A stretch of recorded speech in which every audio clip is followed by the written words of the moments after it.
नमस्कार, मी भाग्यश्री पाठक.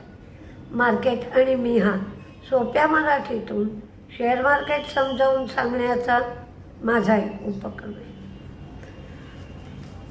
काही कमेंट फार मजेशीर असतात. मार्केट खूप वरती खालती होत आहे. वरती खालती होणं हा मार्केटचा गुणधर्म आहे. कोणत्याही बाजारात तुम्ही सकाळी गेलात तर वेगळ्या किमतीला वस्तू मिळते, संध्याकाळी गेलात तर वेगळ्या किमतीला वस्तू मिळते. म्हणजे आपल्याला ज्यांनी वाचलं असेल, ऐकलं असेल, त्याच्यात लाल चिखल म्हणून एक धडा होता. त्याचे टोमॅटो फार सुंदर आले होते. त्याला बाजारात विकण्यासाठी जागा मिळेना आणि सुंदर टोमॅटो असूनही त्याला भाव मिळेना, कारण योग्य जागेला तो बसला नाही. सगळ्यांचा माल, त्याला वाटलं माझा माल मी सांगितलेल्या भावाला विकला जाईल, त्या भावाला विकला जाईना. त्यांनी भाव थोडाही कमी केला नाही आणि शेवटी त्याला इतका राग आला की त्या टोमॅटोवर तो नाचला आणि त्या टोमॅटोचा लाल चिखल झाला. ही गोष्ट आपल्याला आयुष्यात बरंच काही शिकवून जाते. खरं हा लहान मुलांचा धडा, पण योग्य वेळी, योग्य ठिकाणी, योग्य घेतलेला निर्णय आणि त्या निर्णयाच्या बाबतीत असावी लागणारी लवचिकता, या सगळ्या गोष्टी बाजारात गरजेच्या आहेत. आत्ताचं मार्केट जर बघितलं तर आपण कॉल रायटिंग कुठं आहे आणि पुट रायटिंग कुठं आहे याच्यावर ना एक रेंज ठरवत असतो. तर आत्ता पुट रायटिंग साधारण 21,900 ते 22,000च्या घरात आहे आणि कॉल रायटिंग 22,200, 22,250 या लेवलला आहे. म्हणजे तुम्हाला 22,000च्या जवळपास खरेदी करायला पाहिजे आणि 22,150, 22,200 इथे सेल ऑन राईज करायला पाहिजे. म्हणजे बाय ऑन डिप्सही करायचं आणि सेल ऑन राईजही करायचं आणि अजून पाहिजे असं न करता 50-60 पॉईंटमध्ये आपला ट्रेड जो आहे तो क्लोज करून टाकायचा. भले तुम्ही निफ्टीत ट्रेड करत असा किंवा भले तुम्ही स्टॉकमध्ये ट्रेड करत असा, जास्त वेळ थांबलात तर मार्केटच्या व्होलॅटिलिटीमध्ये प्रॉफिटचं रूपांतर लॉसमध्ये होत आहे. पण कुणीही मार्केट वरती खालती होत आहे म्हणून तक्रार करू नये, कारण तो मार्केटचा गुणधर्म आहे. लोक विकत असतात, लोक खरेदी करत असतात, म्हणजे मागणी आणि पुरवठा चालू असतो आणि पुरवठा जर वाढला तर शेअरचा भाव कमी होतो, मागणी वाढली तर शेअरचा भाव वाढतो. हे अर्थशास्त्राचं मोठं गणित आहे. त्याच्याप्रमाणे मार्केट चालत आहे. तर तुम्हीही लक्षात ठेवा की पुट रायटर कुठे आहेत ते बघायचं. पुट रायटर हा सपोर्ट असतो आणि कॉल रायटर कुठे आहे ते बघायचं, तो रेजिस्टन्स असतो आणि त्याप्रमाणे आपल्याला एक रेंज मिळते. ही रेंज जर तुटली, समजा 22,200, 22,250 तर 22,400 पर्यंत जाण्याची शक्यता. पण वाटत नाही की 22,200 ते 250 इथपर्यंत जाऊन मार्केट थांबेल. पण आत्ता जी रिकव्हरी मार्केटमध्ये येते आहे ती व्ही शेप रिकव्हरी येणार नाही. ही रिकव्हरी धक्के खातच येणार. म्हणजे आपण कसं 7 पावलं पुढे जायचं, 4 पावलं मागे यायचं, अशा पद्धतीने जी रिकव्हरी होते तशी रिकव्हरी होईल. पण अख्खा दिवस पडतच राहिलंय मार्केट असं दिसणार नाही. काही प्रमाणात तुम्हाला तेजी दिसेल, काही प्रमाणात मंदीसुद्धा दिसेल.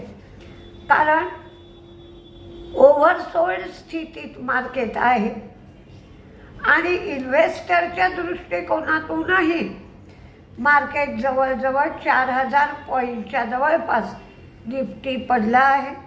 त्यामुळे इन्व्हेस्टरचंही लक्ष आहे, ट्रेडरचंही लक्ष आहे, रिझल्ट समोर आलेले आहेत. त्यामुळे थोड्याफार प्रमाणात मार्केटमध्ये थोडी तेजी थोडी मंदी असं मार्केट राहील. जिओ पेमेंट बँकमध्ये 7.90 कोटी शेअर खरेदी करायला जिओ फायनान्शियलला बोर्ड ऑफ डायरेक्टर्सनी परवानगी दिली. EMS म्हणजेच इलेक्ट्रॉनिक मॅन्युफॅक्चरिंग या क्षेत्रामध्ये तेजी राहण्याची शक्यता आहे असं काही ब्रोकर्सचं म्हणणं आहे. त्याच्यामध्ये ते अंबर, डिक्सन, सिरमा यांचा समावेश करतात. टाटा मोटर्सनी हायड्रोजन सेल फ्युएल बसेसची ट्रायल घेतली.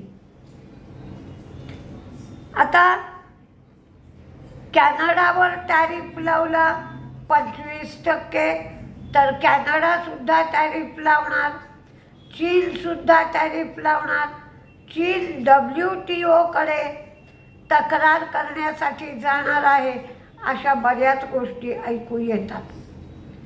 HBL यांना 148 कोटीची कवच ऑर्डर मिळाली. जेन्सॉल GENSOL यांना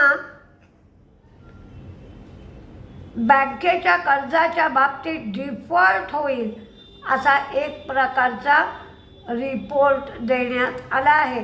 त्यामुळे शेअर खूप पडला. कॅफे कॉफी डेच्या मात्र इन्सॉल्वन्सी प्रोसिडिंगच्या बाबतीत NCLT म्हणजेच एक ॲपिलेट ट्रायब्युनल आहे, त्यांनी त्यांची इन्सॉल्वन्सी प्रोसिडिंग रद्द केली. म्हणून कॉफी डेचा शेअर ते ओळीने 2-3 दिवस झाले अप्पर सर्किटवर असतो. पेटीएम UPI इंट्रोडक्शन फंड त्यांनी स्टॉक ट्रेडिंगसाठी आम्ही ब्लॉक करू असं सांगितलं. कॉन्कॉर्ड बायो हिला 6.10 कोटींची म्हणजेच 610 लाखाची ऑर्डर, ते 610 लाख एवढी रक्कम क्लीन मॅक्समध्ये गुंतवणार आहेत असं समजलं. झायडस लाईफ सायन्स हे शिंगेल्स आणि टायफॉइड यांच्यासाठी संयुक्तपणे लस बनवणार आहेत आणि बिल गेट्स फाउंडेशन ही लस बनवण्यासाठी फंडिंग करणार आहे. क्रिस्टल इंटिग्रेटेड यांना तामिळनाडू, केरळ, चंदीगड इथल्या आंतरराष्ट्रीय विमानतळासाठी ऑर्डर मिळाली आहे. सुझलॉनला 204.75 MW विंड एनर्जीसाठी जिंदाल रिन्युएबलकडून ऑर्डर मिळाली. आणि मगाशीच सांगितल्याप्रमाणे टाटा मोटर्सनी हायड्रोजन सेल फ्युएलची ट्रायल घेतली. आज डिफेन्स शेअरमध्ये तेजी होती आणि त्याचप्रमाणे रेल्वेच्या शेअरमध्ये सुद्धा तेजी होती. म्हणजे IRFC, IRCTC यांना अपग्रेड करण्यात आलं आणि मिनी रत्नमध्ये त्यांना टाकण्यात आलं आणि CPSE ETFमध्ये त्यांचा समावेश करण्यात आला. एकाने मला विचारलंय की म्युच्युअल फंडामध्ये तुम्ही म्युच्युअल फंडाच्या बाबतीत काहीशी माहिती देऊ शकाल का? मी एका मासिकासाठी म्युच्युअल फंडावर आर्टिकल दिलं होतं, ते माझ्याकडे आहे का बघते आणि मिळालं तर ते आर्टिकल मी माझ्या ब्लॉगमध्ये टाकून देईन. पैसा झाला मोठा असं त्या आर्टिकलचं नाव होतं आणि मी गोवन वार्तामध्ये लिहित होते, मनी प्लसला लिहित होते, तर त्यांच्यासाठी वर्तमानपत्रासाठी ते आर्टिकल दिलं होतं. जर मला ते आर्टिकल मिळालं तर मी तुम्हाला त्या आर्टिकलमध्ये सगळी म्युच्युअल फंडाच्या संदर्भात माहिती आहे, 1-2 दिवस मला द्या. ती माहिती मला मिळाली की मी तुम्हाला माझ्या ब्लॉगमध्ये टाकून देईन किंवा मार्केटचा श्री गणेशा याला ती हे टाकून देईन, म्हणजे तुम्हाला ती म्युच्युअल फंडाची माहिती मिळू शकेल. 2 दिवस तरी जरा बरे गेले, सोमवारचा आणि मंगळवारचा. आता बुधवारचा दिवस कसा जातोय हे आपल्याला उद्या 9:15 वाजता समजेल. उद्यासाठी मी सकाळी व्हिडिओ देतेच आहे, त्या व्हिडिओमध्ये सगळी माहिती तुम्हाला मिळू शकेल. नमस्ते.